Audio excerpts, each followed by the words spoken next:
Welcome to the late night Chicago Sportsdesk. I'm your host Alex Burstein, and our show today is sponsored by the Pfeiffer Group. Today we're going to be reviewing the NL Central for the rest of the season, complete with predictions of who from the NL Central is making the playoffs and who is just missing out. One quick note is that the standings are before the result of the Phillies-Cubs game comes in. That game is on August 16th. The Wednesday. Okay, so first we are going to start with the standings so far, as I said before the game comes in. So currently in last place are the Reds. They are 13 games behind the first place team, which is the Cubs. In fourth place is the Pirates. They are 5 games back. It's not looking super good for them, but string together a few wins and they're back into contention.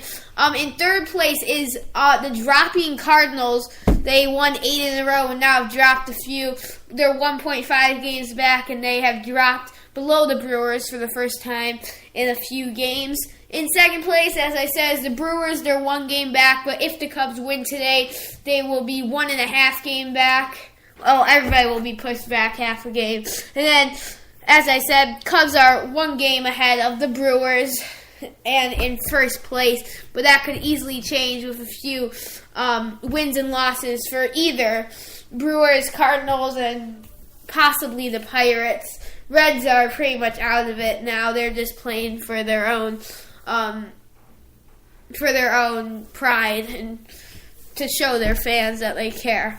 Okay, so first I'm going to be talking about is the Cubs' upcoming schedule, and boy, is it easy. So their past 2 games have been against the Reds. They won their first one, lost their second one, 2-1 in a close. They almost won in the 9th inning, but lost on, some would say, a play that Hayward should have ran home, but did not. Cubs lose 2-1, and they won 15-5 on, Monday night in a blowout victory in the first game of the series. Currently, the Cubs are playing the Reds in the 3rd game of this 4-game set, and it is currently 6-4 in the bottom of the 7th inning following a rain delay that lasted a little bit, and that lasted a little while, which is why this game is going pretty late. So after the game tonight, they have 1 more game against the Reds, and then they are playing the Blue Jays. They are staying at home, staying at Wrigley to play Toronto in a 120 game. But all 3 games are at 120. It's a weekend series, Friday, Saturday, Sunday. That should be fun because right now Blue Jays are in last place. Then we go to Cincinnati to play the Reds again, this time in Cincinnati in a 3-game set. Then we play the Phillies, possibly the worst team in baseball, in a 3-game set in Philly. And then the Cubs return to Wrigley Field to face interdivisional rival Pirates. And if the Cubs do lose a few of these easier games against the Blue Jays, Reds, and Phillies, they could actually be contested by the Pirates by the time that series starts. As a 3-game series. And just so you know, it's August 16th now, and Pirates play them on starting August 28th. So each team has about 11 games in between them, so a lot can happen there. But I'm guessing it's still going to be about Cubs, Brewers, Cardinals in the top 3, and then Pirates and Reds to round it out. That's my prediction. So next we have some news from around the league, around the NL Central. We're going to start with just some, we'll go from bottom to top, just news. So this isn't really news, but more of an opinion. Joey Votto, he's definitely playing at the top of his ability. he's looking to get a contract extension, and I'm not sure when his contract is up, but I'm pretty sure soon because he's on the older side. But he's definitely playing better for his age than he should be. So, including that, he hit a double when the Cubs were playing 4 outfielders.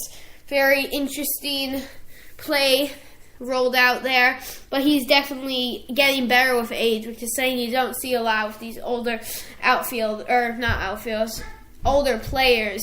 So Reds fans, they get a good draft in this year after they're probably going to get a top 10 lottery pick.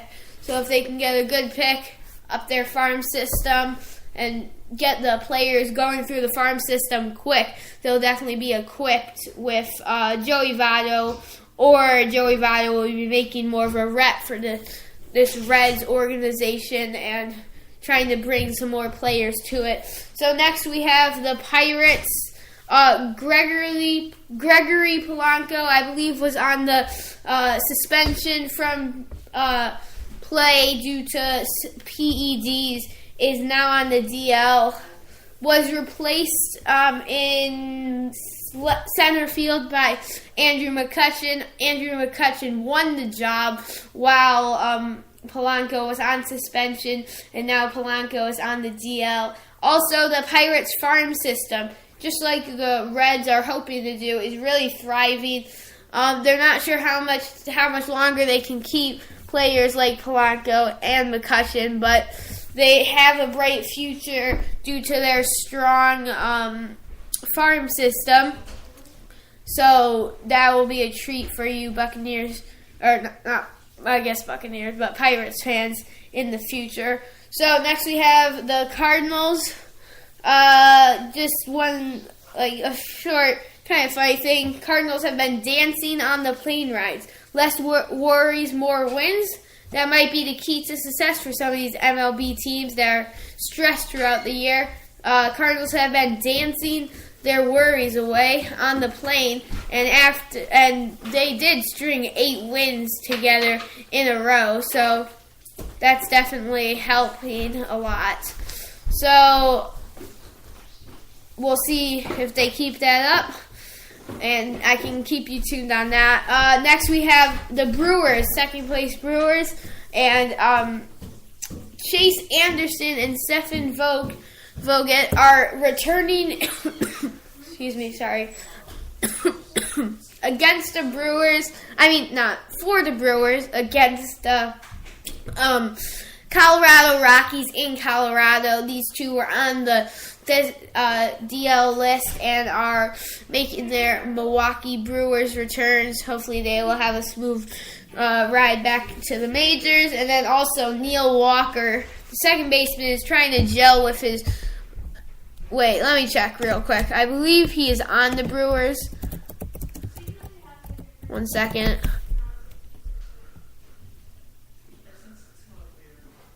Yes, Neil Walker. He was moved to the Brewers. Now he's looking to just gel with the Brewers so that he is able to keep up his stellar play from the Mets and look to just maybe be an all-star caliber player with this Brewers team, as they are in a very tight playoff race. And finally, Madden is saying late is better. He's trying to get some wins at the end of the season, so show strong at the end of the regular season, so then they'll be able to play well against these teams. Dodgers, Nationals, possibly Astros if they make it to the World Series. Madden is saying late is better, although they did lose late last night, 2-1, as they showed weak scoring but exceptional pitching. I think 1 run was given up by the starting pitcher, who I believe was Hendricks, and then 1 run was given up by Carl Edwards Jr., but they definitely need to strengthen their base running, which really hurt them in the end. So finally I have predictions. So I'll start with the wild card from the NL Central. Well, I'll start from the bottom and go to the top. So first, in the bottom is obviously the Reds. I don't think they have what it takes to do anything, and they already have pretty much shown that they're just playing for the fun of it right now. In fourth place, I have a surprise. Or no, I'm actually going to have the Brewers in fourth place. It's going to be really close, those top four. I have Brewers maybe 3.5 games back. Not Brewers, I'm sorry. Pirates 3.5 games back. Then I have the Brewers 2.5 games back. In second place, I'm going to have the Cardinals 0.5 games back. That's going to be an extremely close race. Come down to the end. And if I'm not mistaken, I believe that the last series for the Cubs is against the Cardinals. So that's going to definitely be tense. And then in first place, Cubs, they're going to be 0.5 games ahead. They're going to get their playoff spot. But definitely they're going to be number 3. So I expect them to play the Washington Nationals in the NLDS. Then I have Cardinals actually beating out the Arizona Diamondbacks for the second wild card spot. They're going to play the Rockies, beat the Rockies, lose to the Dodgers. Cubs are going to beat the Washington Nationals, and I'll save my NLCS predictions for another day. Thank you for listening to Late Night, the Chicago Sports Desk.